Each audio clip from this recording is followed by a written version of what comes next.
Welcome to Heidi Relationships. Today, we'll read some more stories from Reddit. But before we start, I would really appreciate if you could subscribe to the channel, like the video if you enjoyed it, and maybe leave a comment down below. That would help the channel a lot.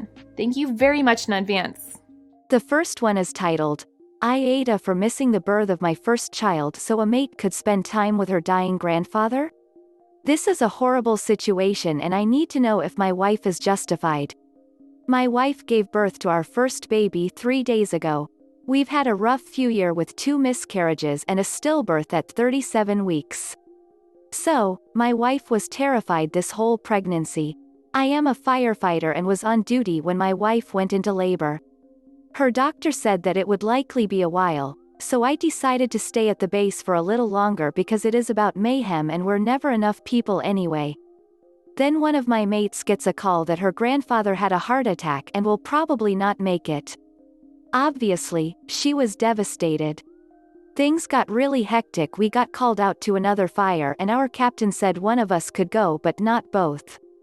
I told my colleague not to worry, she should go and spend time with her grandfather since it will be her last chance.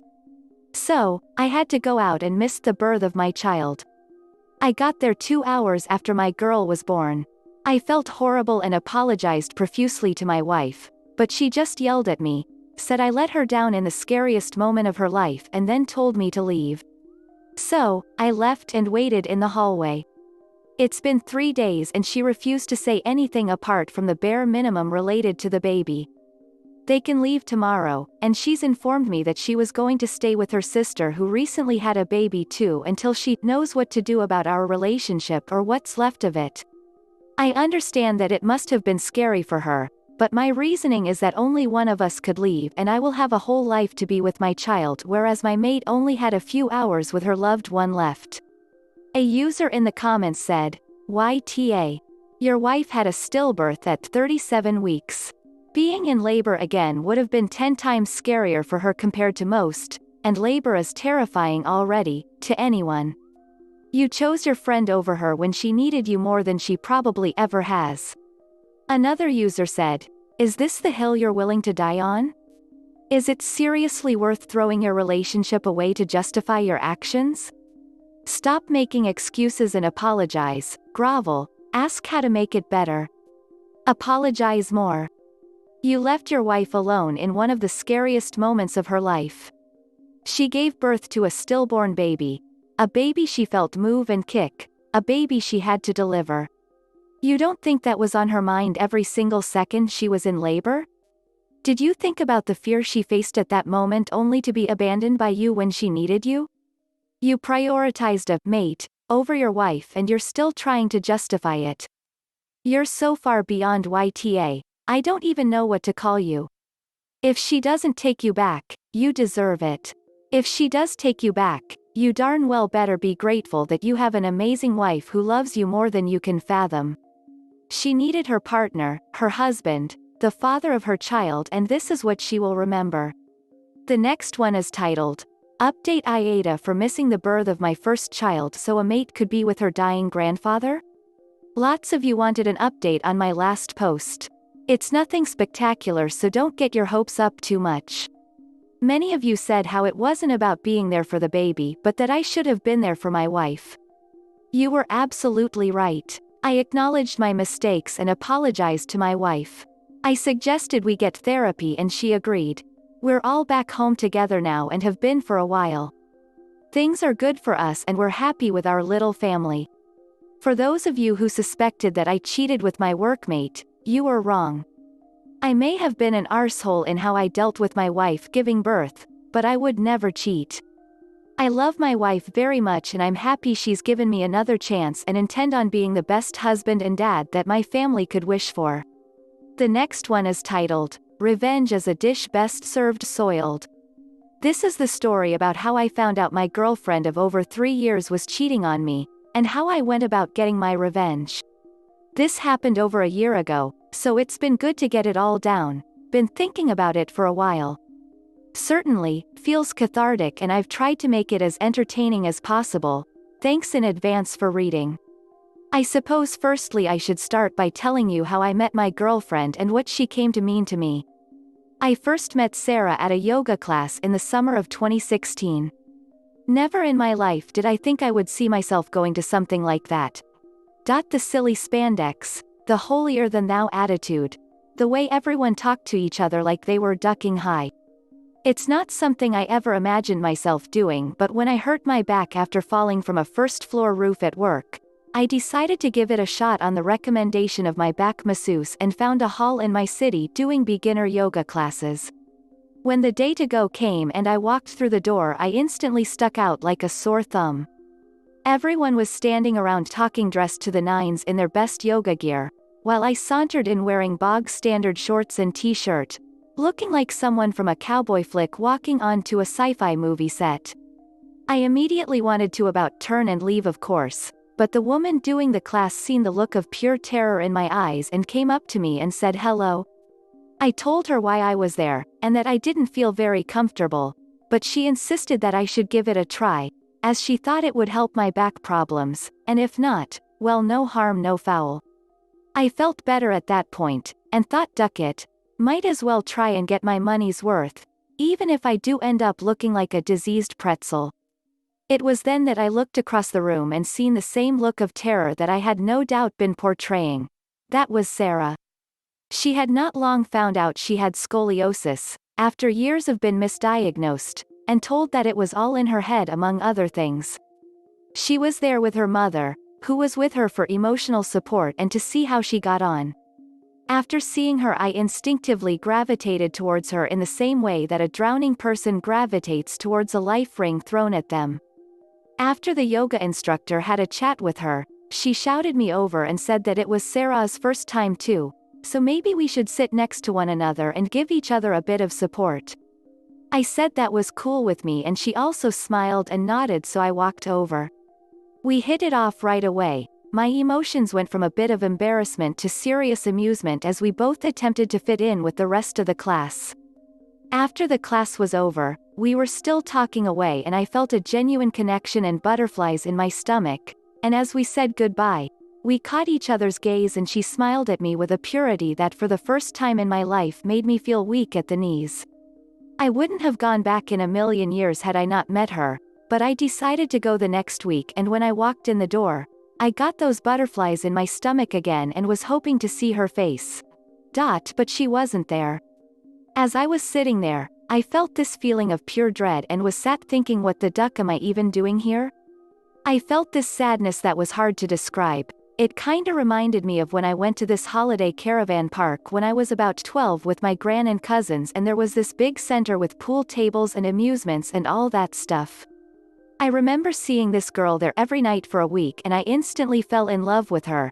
Didn't say a ducking word to her right enough, but psyched myself up so that I was gonna try speaking to her on the last night at the disco, but when we went down, she wasn't there. I'll never forget that feeling of sadness as we went home. That girl had walked out my life, and she probably didn't even know she walked into it. I felt the same aching sadness when I didn't see Sarah. I knew nothing about her, had no way of contacting her, and felt this surreal sadness that was hard to quantify. About 4 months later, I was working on a roof repairing a truss damaged in a storm when we decided to stop for a break. As we made our way back to the van, the house owner came out and asked us if we wanted cups of coffee. We accepted and she came out with coffee and biscuits. As soon as I seen this woman, I just knew her face from somewhere, but couldn't for the life of me place her. It wasn't until that night, after racking my brains, that I realized it was at that yoga hall I had seen her before, and it was Sarah's mother. The next day I was back finishing the job and the same thing happened. We stopped for a break, went down towards the van, and the woman came out asking if we wanted some coffee. After we finished up, I took the cups and biscuit wrappers back, and as I was passing them over to her, I asked how her daughter was and was she still having back problems? She looked surprised but smiled at me and said yes, then asked how I knew her. I replied that I'd spoke to her at a yoga class month back. She laughed and said she remembered me now. I then gave her a card with my number written on it and asked if she could maybe get her daughter to text me, as I wanted to get back in touch with her. Shoot my shot, I thought. Wish me to duck hadn't now. I got a text message that night from Sarah asking how I was and that she had looked for me again at the yoga hall, but I wasn't there. Turned out she had gone back the week after me as she thought it was bi-weekly. We met up soon after, really hit it off again, and after 8 months she moved in with me. She was funny, smart and sweet, as well as being the most uniquely beautiful person I'd ever met. She had a whimsical beauty to her, pointed ears and defined features. She reminded me of a she-elf or something. I truly thought I'd found my soulmate.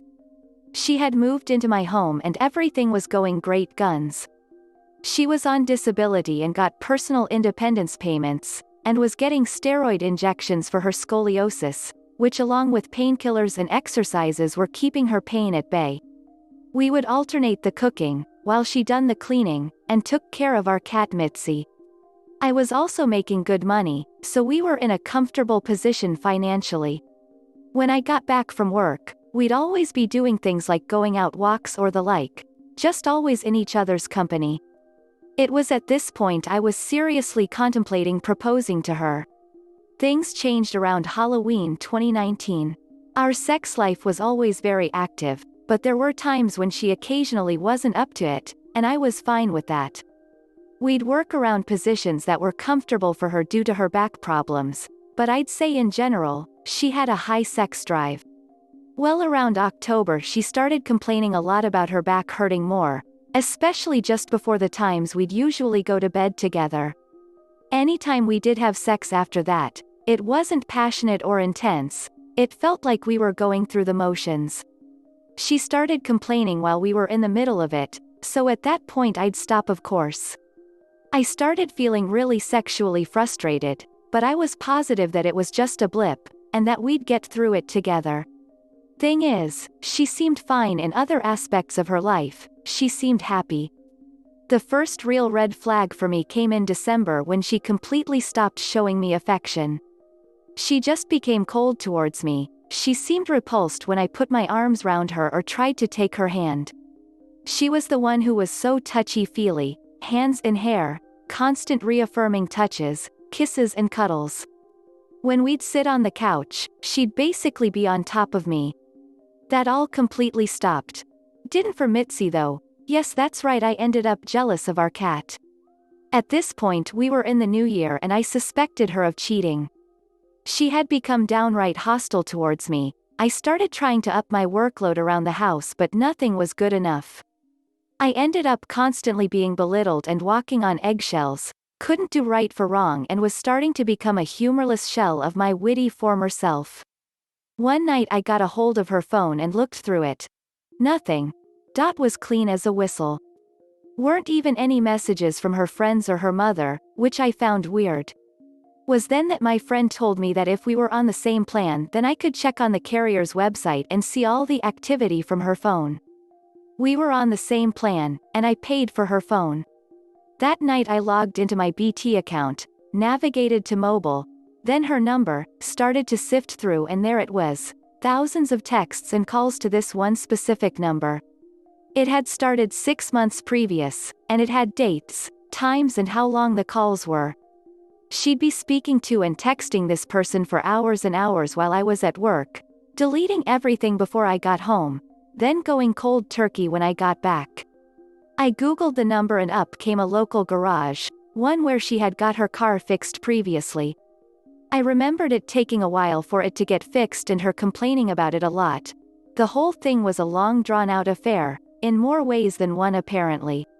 At this point I was ice cold. I already had got it into my head she was having an affair, so getting it confirmed was more of a relief than anything else.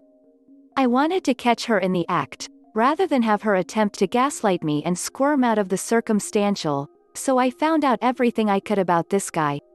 I found out where he lived, that he had a young wife and child, found out what car he drove, even walked in asking about prices so I could look this guy in the eye and get a measure of him. His name was Carl with a K.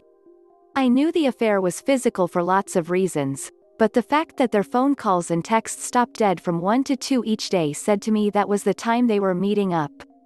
I came up with all sorts of silly plans, to loan my friend's car and sit at the end of the street, then wait till she drove out, then follow her to the place she was meeting this guy and jump out the car while they were in the act like surprise mother ducker. There were too many variables in that though, and I'm no private detective. One day I decided to drive by his garage about 1:30 and her car was just sitting there, and the place was locked up, so mystery solved. I was at this point at the end of my tether, and ready to just tell her that I knew everything and get the duck out my house, when she asked if it would be okay to go away to a spa place for the weekend. Alone. She said she was depressed with everything with her back being so much worse, that this place would be great to help with that with all the things she could do. That she could come back refreshed and like a new person. She was right about that, 'cause I didn't know who the duck this was standing in front of me anymore. Obviously, she wasn't going there alone, if she was even going there at all. This would be a dirty weekend away with this guy. I said fine, now I had a new plan, and this would be the last ducking thing I'd do for her. If you're thinking this is all too much of a kerfuffle, then you're right obviously, but my position is I wanted revenge, and I wanted to get her back with some style. I didn't just want to have her cry at and gaslight me for days, then leave on her terms, with me the bad guy. I would be the bad guy, but it would be my terms she'd be leaving on alright. The Friday came and the spa was 100 or so miles down the road, so she decided to get a train. I jokingly asked her if she couldn't find something more local, umming and oohing followed till I told her I was only kidding. I got off work a couple of hours early and took her into the train station. Despite her protests she would get a taxi, as I wanted to see her off. We drive in and as I'm looking for a place to park you wouldn't guess whose car I spot? That's right, Carl with a K. I think duck it, I'm gonna have some fun and make her squirm, so I park up directly next to him. They're right next to each other door to door and she immediately becomes uneasy, not knowing where to look. I'm pretending to look for something trying to draw out the moment and the atmosphere is razor sharp at that point. What happened next genuinely caused me to do something out with my plan. She started to silently giggle. You know when you go to church or someone dies, or you go to church 'cause someone dies and something funny pops into your head. And it becomes mental torture desperately trying to think of something else and stop yourself from laughing maniacally? Well, she's desperately trying not to laugh. I'm pretending not to notice. She's tapping her hand on her trouser leg and from the corner of my eye I can see him, with his head on the ducking steering wheel. She actually lets out a laugh then quickly disguises it as a cough and starts clearing her throat. I start doing the whole tapping of back thing and I'm just thinking to myself, I can't wait to get you back. See, we all go through life being the butt of the joke at least once. Whether it be passive-aggressive work colleagues or when you get up and try and do a talk at school with a face redder than the devil himself. But you never expect that crap from people who are supposed to have your back, even if you are conspiring against them at that point. I helped her into the train station with her things, made sure she had her bearings, said goodbye and walked away. By the time I got out Carl with a K's car was nowhere to be seen, so I went back home, composed myself and carried out my plan. My plan was simple but effective. I started by having a locksmith come out to change the locks. I then proceeded to pack all of her clothes and belongings into bin bags and put it round the side of the house. On Friday night, with the noise of her laughing at me ringing in my ears, I'd done something I never imagined I could do. I took Mitzi's litter tray, walked round the side of the house with it, opened the bin bag with Sarah's belongings in it and threw it in, gave the bag a good shake then tied it up again. The way I seen it at the time was that it's cause and effect in action. She caused me to effectively put cat crap in with her things. If you're thinking I'm a butthole then you're probably right. I'll never win any awards for being nicest neighbor on the block. If I don't like you within 5 minutes of meeting you I probably never will. And the only time I'd ever take out your trash is if you are the trash. If you do break through those barriers though I think I am a loyal caring person, I didn't do anything to deserve being cheated on. Except maybe putting cat litter in with her things but that was after the fact. I spent the Saturday in a mire of depression, answering her texts with the only energy I could muster, which wasn't a lot. I complained of a severe headache from a hangover I never had, and the texts dwindled. The reality of what was transpiring hit home, and for the first time since before New Year I took stock of my life, sitting in my swivel armchair with Mitzi in tow like a ducking Bond villain. Sunday came and I was ready to execute the final part of my plan. Firstly, I drove to Carl with a K's house and put a letter through his door. It was addressed to his wife and basically said in block capitals, "Important Carl," with a K's wife's name, "Open immediately." Inside it was a letter outlining how her husband was having an affair with my girlfriend, copies of her phone calls and text log, as well as other information like that they were away together this weekend. I put it through the door, rang the doorbell and walked away. Got in my car and drove for a minute, then parked up again. Then I phoned Sarah. I genuinely can't remember a lot of what I said to her, but it was something along the lines of me asking how everything was going. She started to gush about how much she enjoyed herself, that she feels like a new woman and that she could maybe see herself doing it 2 or 3 times a year, you know, to blow off the cobwebs, certainly to blow something. At this point I blurt out, "How's Carl?" Her yapping stops dead. Silence fills the air until she finally says, "Who's Carl?" "You know," I reply, "Carl, with a K." I then proceeded to tell her that I knew everything, that I'd changed the locks and all her stuff was round the side of the house. Instead of being apologetic, she goes on a thunderous diatribe, blaming me for everything, basically stabbing me in the back while complaining that my backbone was blunting her blade. At the end I told her how her stuff smelled of Mitzi's poo and hung up. I blocked her number and didn't see hide nor hair of her until the Wednesday. When I came back from work, she was sitting on the doorstep, all the bags had been moved. I ignored her, walked round the back, let myself in the back door and locked it behind me. Haven't spoken to her since, although she's made her attempts, including a letter. In regard to Carl, I don't know what happened between him and his wife. I do know that he said it wasn't personal to a friend of mine. That made me angry, like, is that supposed to make it better? Someone saying something isn't personal just means it isn't personal to them. It was to me. If someone smashes through your front room in a 4x4 obliterating everyone you've ever loved, is it easier to get over if they didn't personally mean it? Is it easier to pick up the pieces and put them back together again? No. I heard that COVID hasn't been kind to his business though, but you won't catch me shedding no tears for that, unless it's tears of laughter, that is. This is the end of the video. I hope you enjoyed the relationship stories. Please don't forget to subscribe to the channel, like the video and write a comment. I really appreciate your support and it helps my channel so much. Thank you.